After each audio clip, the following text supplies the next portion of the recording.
Welcome to Real Talk True Story, where we shine light on powerful women and everyday champions who rise above the odds. This is about real struggle, real wisdom, real victory.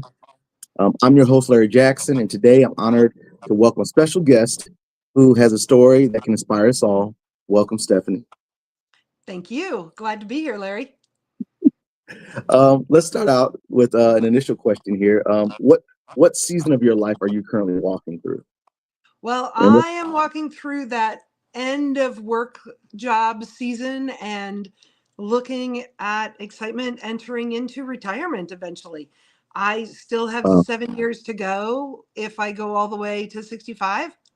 Um, wow, but, depending on how life works, I might shift that as well. I could have retired magic teacher age 88, happened 2 years ago. So I'm kind of in that flex time where it's all in my hands and I can do what I want to do. wow, okay. Um, what's as you're thinking about the next 7 years and entering to retirement, what's on your heart as it relates to all that? Like what's at the top of your uh what what is in your circle of thought as it relates to retirement? What are Well, you going to do next? my circle of retirement kind of needs to put closure on where I'm at just because Okay. I'm that kind of person. And for me, I am a teacher. We've got some new classes actually starting up, Hmm. and made some shifts there. So it's getting those things to the point where they're solid and it's okay to just step away. I've already made some of those steps in saying, I'm not going to teach that one. Somebody else has to. Right. And saying no is a big one for me because that's not my good word. I'm Mm, working at adding that in. I also am a coach and have a team where I've been really successful.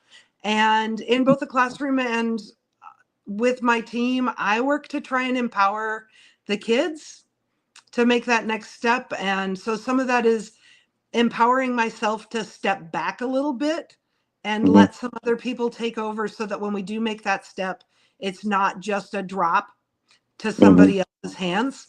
Yeah. In my personal life, I've got two girls who are wonderful, but we're 20 and 23 already. Can you believe that one? Because we've known each other for quite a while. And so I have two adults at this point in my house and have been reminded that the young one will be 23 or 21 Mm, a week before my sister's wedding, mm, which adds some new things to life there as well. yeah. But as they hopefully get to a point where they want to move out of the house, we also live with my mom. Mm, So we have okay. three Oh generations wow. of very strong women in one household. Wow. And she is 85. So there's, next steps there at some point in time. I'd kind of like to find somebody to spend the rest of life with Okay. so that I'm All right. not just alone.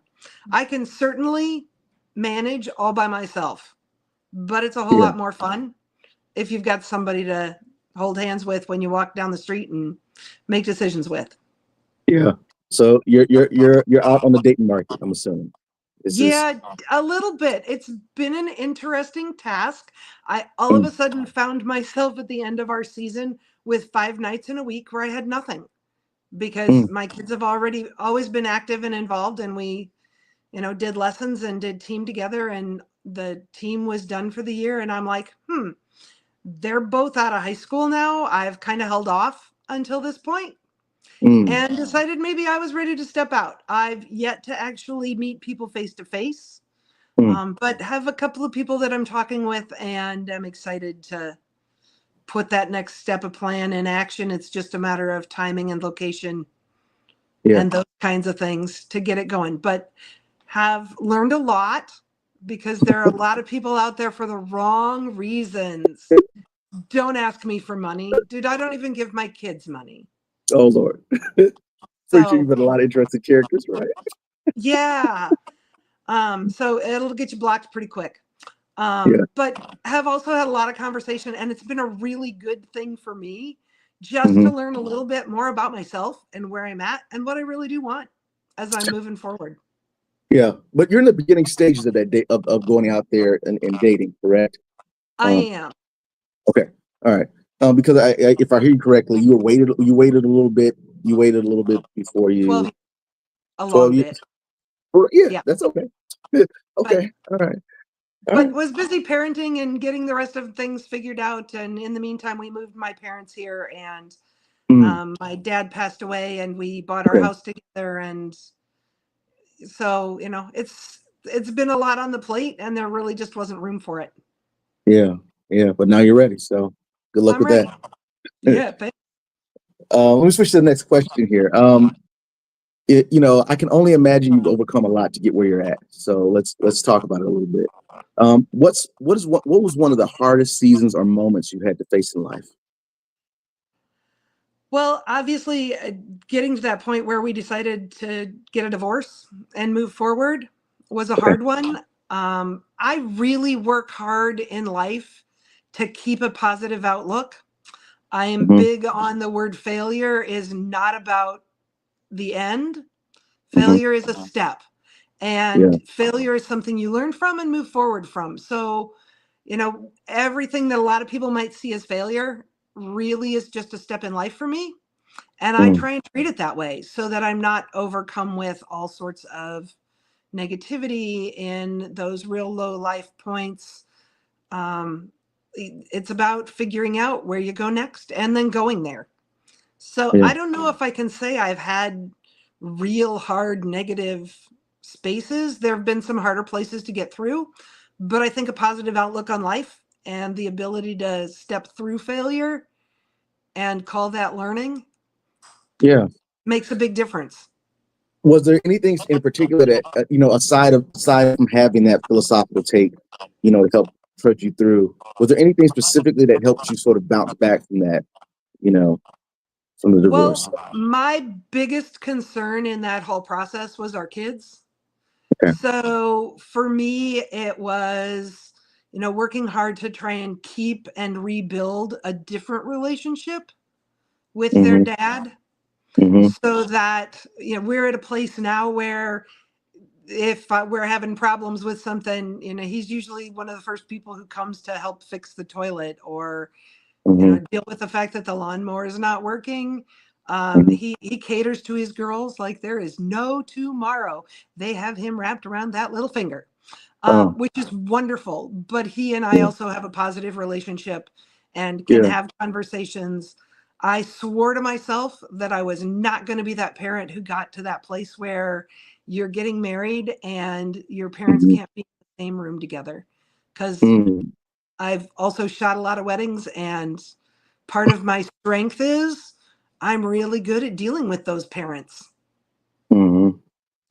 So I didn't want to ever be that. So, it's just been re-looking at and reapproaching from different places so that we really are on the same page all the time.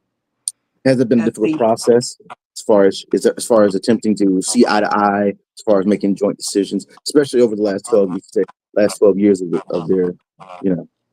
yeah, yeah, and it was a challenge at the first. We've come a long way in 12 years. And even Mm, the kids will say that. We got to a point, my youngest said to me one day, she's like, "What are we having for dinner?" And I told her whatever we were having for dinner. And she's like, "Oh, okay. I think I'm going to go to dad's for dinner." I'm like, "Okay, whatever." And she said to me later, she's like, when the hardest question that I have to deal with and the biggest challenge I have in having divorced parents is whose house I want to go to dinner at the age of 20, no less. right? Nobody cares what my decision is. I feel like we've made it. Mm, that's That says a lot of positives about where we are in life. how did that make you feel when she said that kind of it? Well, A, I laughed, but B, it made me feel really good because Hmm. the fact that they then noticed that Yeah, and that we're working hard on that, yeah, makes a big difference. because kids are paying attention. The Yeah. kids are paying attention and they've been paying attention since day one.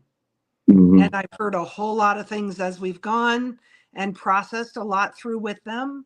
Hmm. So to really be there is pretty good. Was it hard on them? I'll ask this question here. I'm curious. Was Yeah, it it hard on was. I them? mean, there were places Um, and times and situations that were a challenge, mhm. that, we tried to talk our way through and figure out and come up with solutions Yeah. so that we Um, got through that. They are at a pretty good place with both of us, mhm, which says a lot because I deal with a lot of kids who are in divorced families mhm. on a daily basis. And I know where a lot of them are, and it's not the same place. So, Yeah.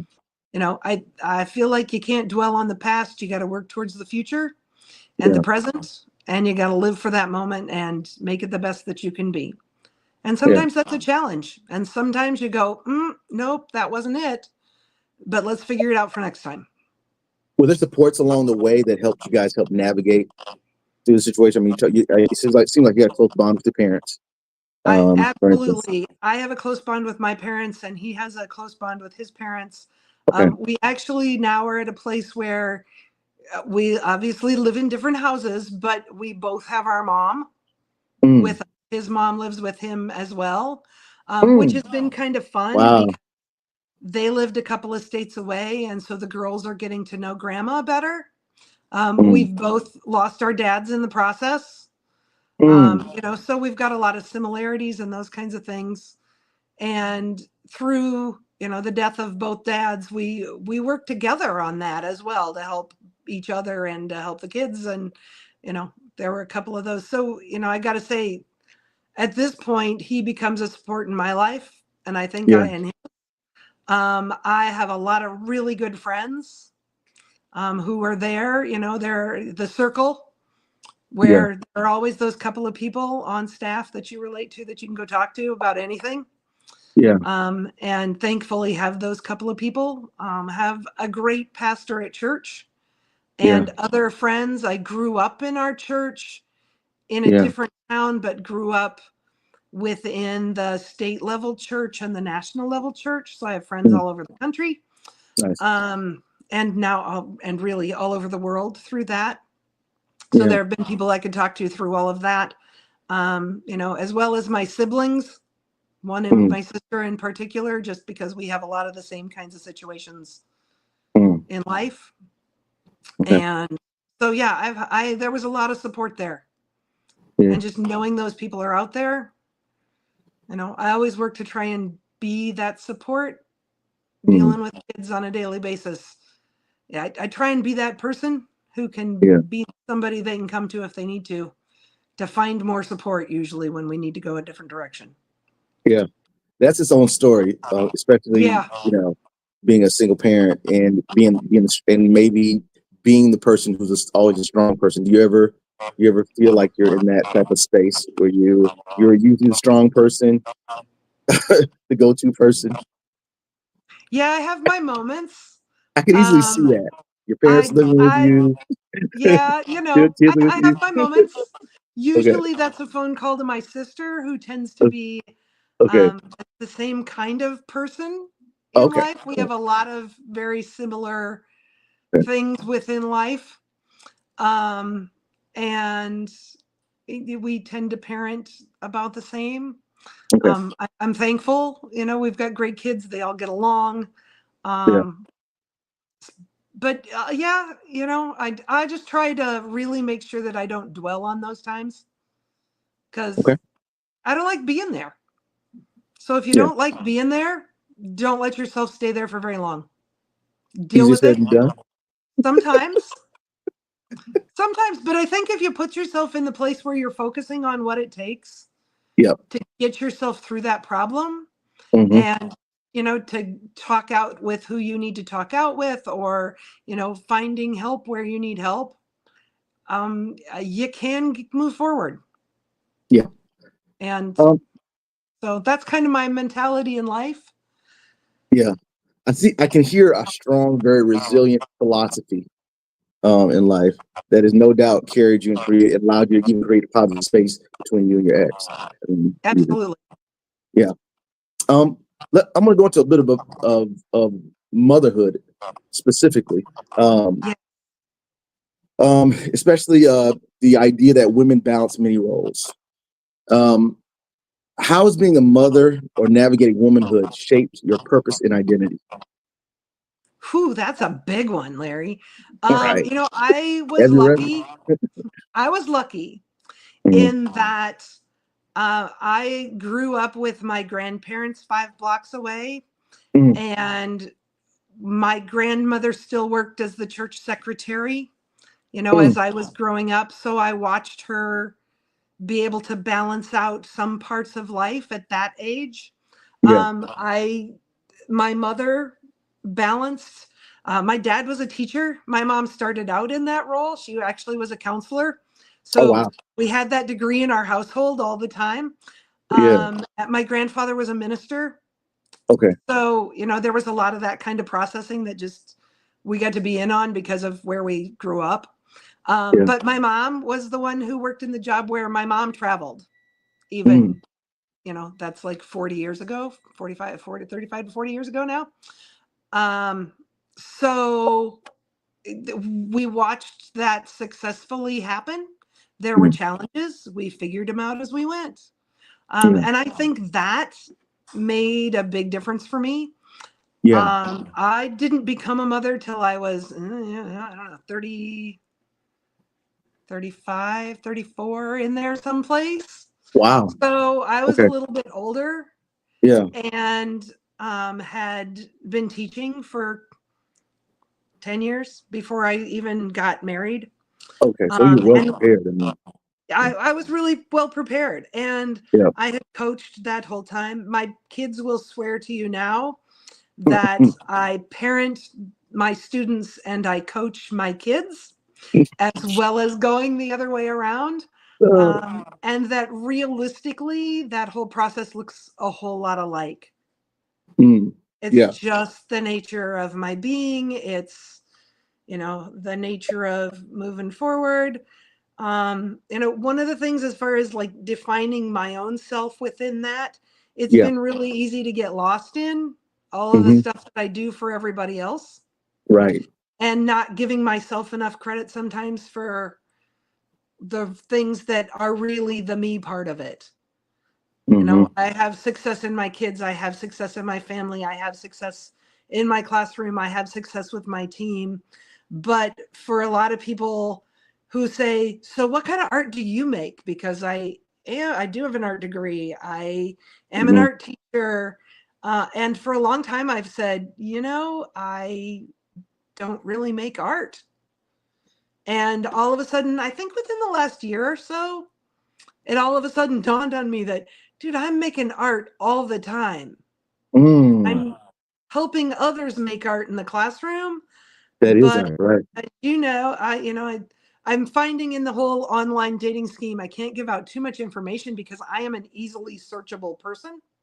But I coach the color guard at senior high school. We've had Uh, upcoming events.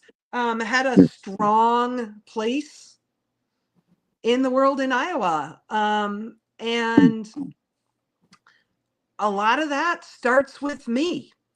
I yeah. design the floor that is there. I design the costuming. I design we pick the music and, you know, design a lot of the movement. I Right. design a lot of the work. At this point and all the way along, I will never take full responsibility for all of that. It's a Mm, team, but there's a right. whole lot of artists who also work that way. Right. And in the end, I put my artwork on the floor and I step back and empower other people to live that out and present that Yeah. as a Yeah. performance. Yeah. You know, one of Yeah. the things that I learned early on in my career to do was to write drill. So I write drill for the marching band. And as we look at everything that's happening in computers, which were really hardly a thing for me in college, I did work Mm, on a computer, but that was way back in the beginning. mm, But I draw pictures that work with music and then they animate when the kids fill the dots on the field.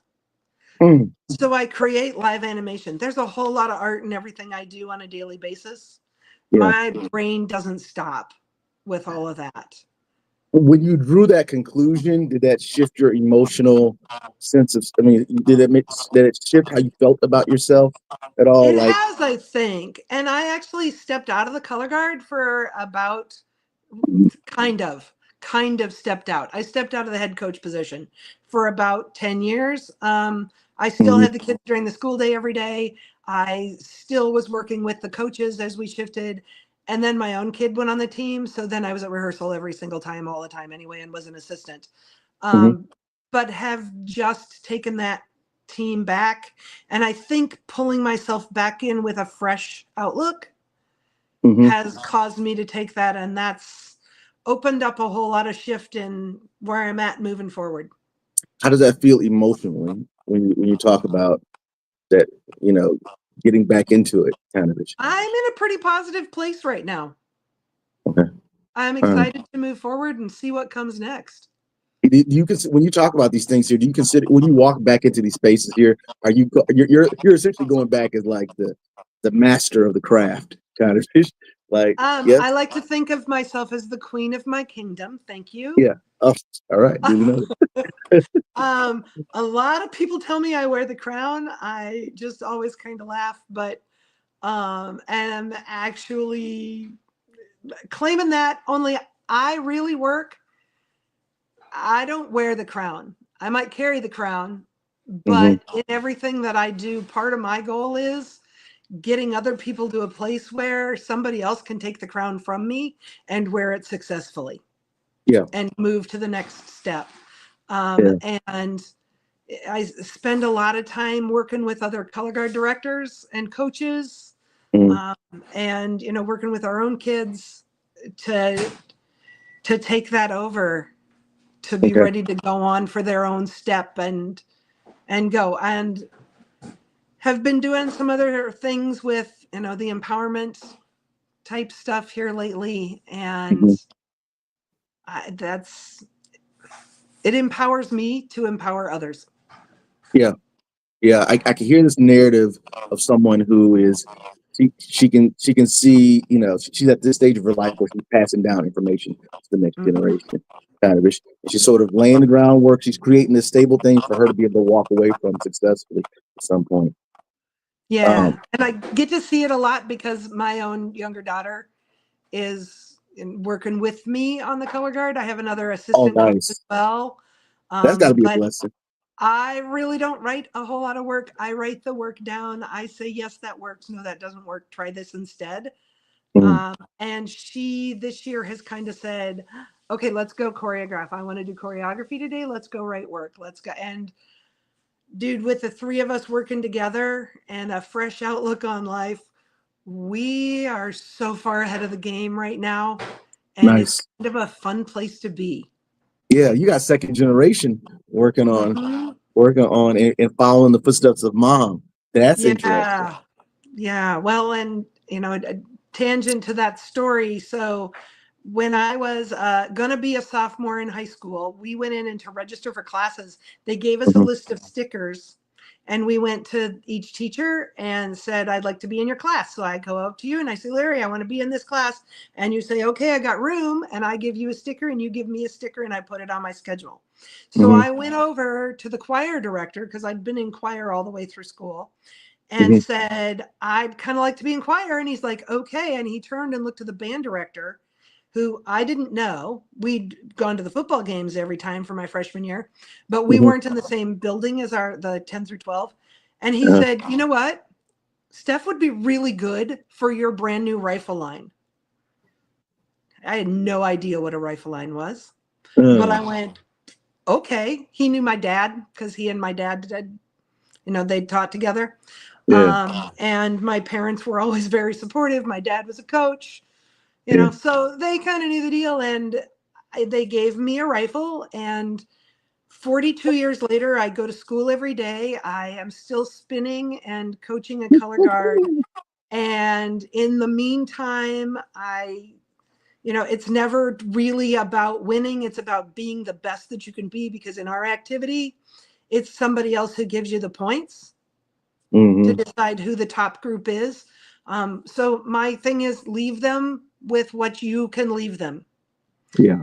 And that's turned into a whole lot of trophies over time. Yeah. I worked with the Colt Cadets drum corps and got Mm, to be on staff there and was a drum corps director. I never marched drum corps, but did mm, start watching drum corps that next summer in high school. And so have, been around there for a long time.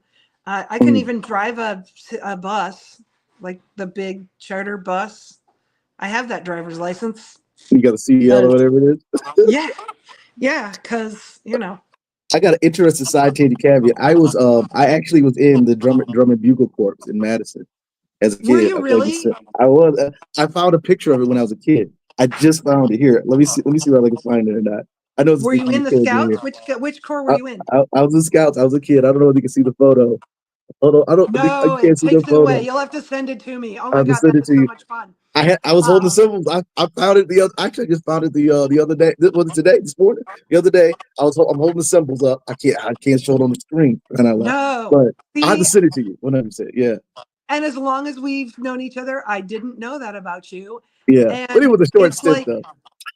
such, it's one of those circles that once you get in, the drum corps are from all over the United Mm-hmm. States. Yeah, And real everybody quick. comes Yeah, in and flies in to go be a part of the corps.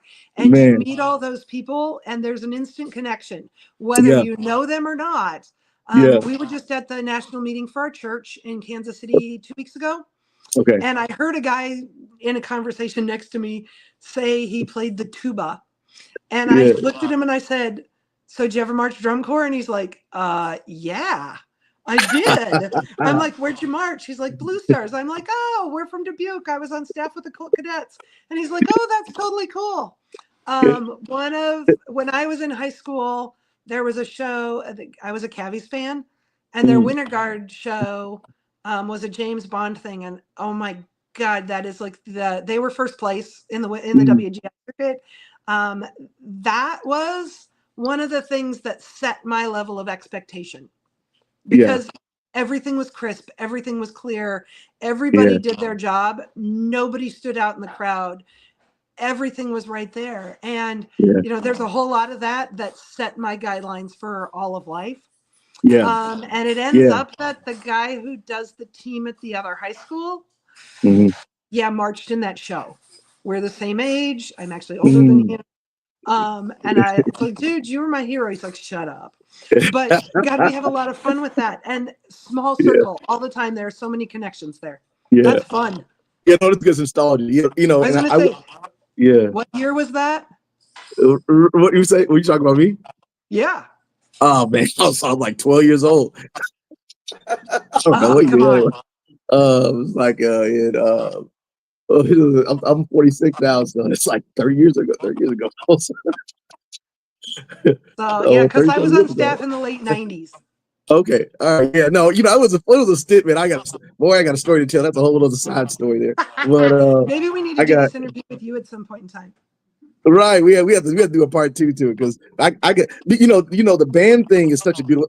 I was raised in the choir, so I'm saying I've always had a musical background thing, but the band thing has always been a fascinating thing. And I went to school down south. It's a side tangent. I'll go back to my question here, but Yeah. side tangent. I went down south. I went down south for a semester. I went to Alabama A&M for college, and Ooh, the where it's a band thing is. whole different game. Oh yeah, yeah. The band thing is that's it. The band is the show. It's like the band is the primary, and the football or whatever happened is the secondary. It's a secondary event. Big So time. yeah, yeah. And one of my roommates, I believe he was in the band. Band was a huge. The band players were the superstars. They were the super athletes. The athletes were like secondary to the band people down south. So anyway, that's a whole other Uh-huh. story. So, going back into the question here. Um, have you ever felt underestimated or overlooked in your journey? And how did you respond? Yeah, I'm sure I have. I also tend to be the person who speaks up. Yeah. So if there is something that I can add, there's a lot of time that I do, I will speak up. My child gave me a hard time our last national meeting 2 years ago because she could hear me on the mic from the meeting next door. And I found out this year that she was the one in her group who spoke up for exactly the same thing that I had spoken up for. Oh, nice. I think probably that place where I felt overlooked more than anything. Mm, I was a whopping 150 pounds in high school, and I mm, spun a gun. So, I was always the overweight friend. mm, And I look back at that now and I go, dude, I didn't have a boyfriend. So it was the mm. relationship thing, I think. Yeah, Not that that was ever the most important thing. I had lots of friends. I yeah, didn't dwell on that. yeah. But when you're dealing with all sorts of people who are tall and skinny and, you Right. know, there's always a boyfriend around and you're the third wheel. Yeah. Like, how come I'm never getting that? I think part of it is because after I did find myself in the whole realm moving forward, Yeah. I'm pretty vocal and not everybody can handle that. Hmm. Sometimes that becomes a little intimidating. Yeah. And you add that wooden gun thing to it. I don't know. Hard It to would tell. definitely. Oh, um, you talk about that a little bit. Did you seem like you had enough support around you for you to have a strong sense of self and sense of identity. You talk about being third wheel, and I hear this little bit, slight, skewed stint here. But how did you evolve out of that? I guess is the question. Because clearly, Um, you're confident in yourself. Clearly, I don't even think back. I can only imagine back then you were still confident in your own skin. I was still Like, confident in myself. I was a yeah, dancer. I was in color guard in high school. yeah, I went and did color guard and, everything in college. That really was my empowering place okay, that gave me support because, it's a big circle and it's a positive circle to be in. yeah, okay. So, And so I had that circle behind me who, were supportive and that was never an issue. yeah, I think it's been more an issue for me to get over. mm, I am now empowered. Over the last couple of years, I've lost about 150 pounds. I still have a lot to go. I've gained a little bit this summer. I've got some arthritis now kicking in at a pretty high level because mm. apparently I have a little bit of hearing loss. They say, so is there anything you can think of that might cause this? I don't know. I got 42 years doing marching band, drum corps, Right. dance. My Apple Watch at the drum corps show a couple of weeks ago was screaming at me for the decibel level, and I was just laughing. Oh, It's already too late. Um, but my own kids are both plus sized, mhm. curvy, Yeah, and have found them. They are very body positive, yeah. and Amen to they are that. body positive for me, and are really good at giving me what I need.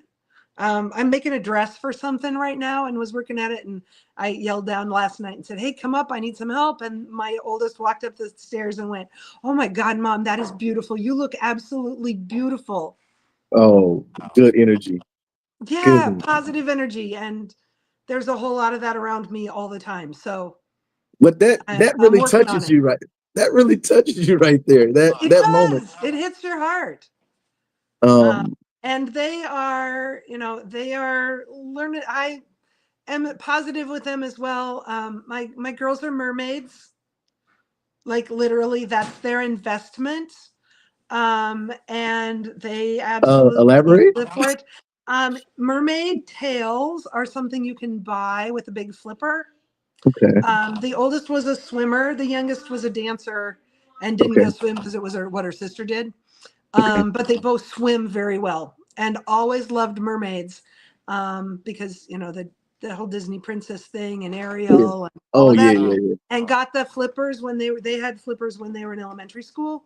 Santa So brought this them, so does this and mean they buy all nostalgia? Is that what that yeah, a means? Is little bit all I mermaid think, but nostalgia? now it's at a whole lot costlier deal, and you buy these neoprene, basically tails to Uh, wear, and they go and they swim. And I got to go with them the one day, and there was a little boy with his parents, and he's like, Mom, look, there are mermaids in the pool. That It was is, like, yeah, is that not the coolest? You get to swim with the mermaids. And they are so good with little kids in those situations, and have been brought up so well that they both turn and look and they wave at the kids and they talk to the kids who talk to them. And, they share what they're doing and that they love it and dude, I spread see a that gig. positivity. I see a gig on like you need to go to all the local pools. Wouldn't that be interesting to see somebody dressed in a mermaid thing Well, and then be at you the local can't pool? you My daughter would can't flip do it out. at the pools here, but I can give What? you locations if you need Uh, a. oh, I'm out in the Des Moines area, Oh, that's right. but man, I tell you, if my daughter ever saw a mermaid in the pool, she would flip out. She would be all over your daughters. Well, let us know. We'll get them together. Dude, a done deal. Oh my goodness, yeah, done deal. All right, let me shift questions here a little bit. So Okay. I think we got that one answered here as we're butchering this here. What do you wish people understood about mothers, working women, or women trying to find themselves? That it is hard work and it's a lot to try and keep together, especially if your kids are involved in things. Yeah. And that, I think you get stuck into your own space and just trying to keep up. That you step back from yourself and you invest your time in your job, you invest your time in your kids, Mhm. you invest your time in making sure the household runs. Yeah. And that it really does take a lot of mental ability. And sometimes there's a lot of judgment. Well, dude, I can't believe she went out such and such a night, or I can't believe she took the time to go do that. You got to do your own thing as well. Hmm. And where did you go? We got lost. I know. There we are. Okay. Okay. Um, Too many things. Apparently my sound thing isn't off. That people need to not judge because every mom needs to mother on their own level that makes it work for them. Yeah. And sometimes my needs and what I choose to do are not what the person next to me needs or chooses. Hmm. And I think there are places, and I'm sure there are people who, step beyond the motherhood part of it a little too far. Hmm. And there are a whole lot more who are totally invested in the motherhood and Hmm. step away from themselves. So Yeah. be okay with doing what you need to do so that you're a more successful parent in the process. Let me ask you a question in relation to that. Do you feel like you've had a successful balance? As you look at your life, do you feel like you've had a successful balance with regards to managing those categories, or have they been skewed or unbalanced? Well, I would say probably not 100% balanced. Hmm. Um, because my Specifically as it relates job, to self-care. Specifically as it yeah, relates to self-care. The thing uh, of taking care of the house, career, and then self-care, taking care of myself. yeah, better now than I used to be. Okay. Everything else kind of took over. And yeah, I've worked hard at that. Yeah. Can I say I was in the worst possible place? No, absolutely not. Yeah. Because Yeah. you know, I coach because that's something that I need to do. That is my personal thing. Now that takes away from other things in life. So, it can be a little overwhelming elsewhere. And if you are with somebody who doesn't get that part of it, that it's Hmm. not just about, being the coach and doing the stuff, that's as empowering. And I think I've figured out more of that in my reality check lately. Hmm. That part of that for me was really just keeping that balance for me. Yeah. Okay. So, I think my kids are doing okay. Yeah. I don't think I think I'm doing okay at this point. Yeah. So, Um. but I think that's, if I had to say to somebody else, you pay attention and make sure you're taking care of yourself. Yeah. Yeah. What are you most proud of in your journey so far? I'm proud that I'm still at it. Okay. I'm proud of my kids Okay. You're and the proud that you're fact still that, at it, though. Let me go back there. You're proud that you're still at it. What does that mean? well, that, I still enjoy my job. I'm a teacher. I'm a high school teacher that a whole lot of people will tell you, dude, I would never do that. And I Mm, love it every single day. yeah. I like what I do. I like the people I get to work with. Hmm. Um, I had some challenging kids this last semester, and was able to laugh with them, Yeah. them a little bit here and there, but with them by the time we got done. But they all passed my class. Yeah. And, that took a lot of work on my part. I was proud of myself for being in the place where I could get that to happen. Yeah. I'm proud of what I'm doing with my team and the fact that I'm able to share information with others. And Yeah. I've never felt like I needed to just hide what I do. And the way I do it, I won't, I'll just hold that back. You're not going to know what my music is till we step on the floor at state competition. But Mm, I am going to help you do whatever you need to do to make sure you're just as successful. yeah. And that allows me to be proud of other people who I've Yeah. helped in the process. Yeah. One of my highlights, coaching.